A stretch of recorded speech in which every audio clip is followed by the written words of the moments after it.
Alam niyo ba mga katormo, nandito na naman ako. May ituturo ako sa inyong daan na kung saan pwede kayong mag-drive-thru sa Jollibee. Alam niyo ba kung ano lang kailangan niyong gawin? Kailangan niyo lang pumila. Pero syempre kailangan marunong ka mag-antay. Medyo mahaba lang yung pila dito tsaka traffic. O eto, ituturo ko na sa inyo kung saan. O alam niyo naman kung anong lugar to. Andito tayo ngayon sa may Quezon Ave sa may stoplight. At ayan na nga, nag-go na nga.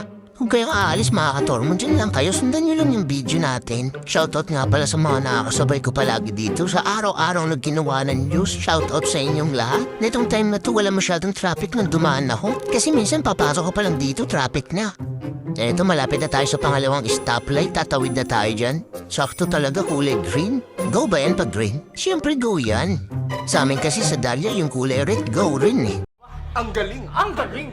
Dito din minsan pagpasok ko dito, traffic agad. Buti na lang talaga sumaktimblot natin, walang traffic. Oh, medyo mahaba na naman yung kwentuhan natin. At eto medyo malapit na pala tayo sa may drive-thru. At dito nga pala mga katormo, huwag kayong kakaliwa. Yan, huwag kayong pupesto dyan. Dapat dito lang kayo sa kanan. Tapos dito na kayo mag-start ng pila, dito sa may kanan ko. Pumila lang kayo dyan mga katormo, lahat kayo mabibigyan. O eto, medyo pabilisin natin ng konti. At ayan mga katormo, kung napapansin nyo, medyo dumadami na pumapasok sa aking kanan. Siguro gutom na sila kaya pumipila sila dyan sa kanan ko. At kung tatanungin nyo ako bakit hindi ako pumapasok dyan sa kanan, kasi busog pa ako mga katormo.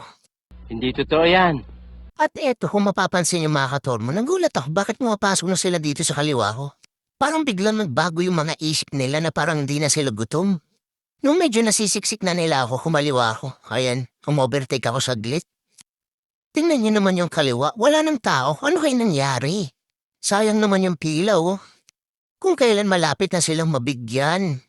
Kung kailan malapit na sila dun sa dalawang stop ng Jollibee dito, malilista na sana yung mga order nila.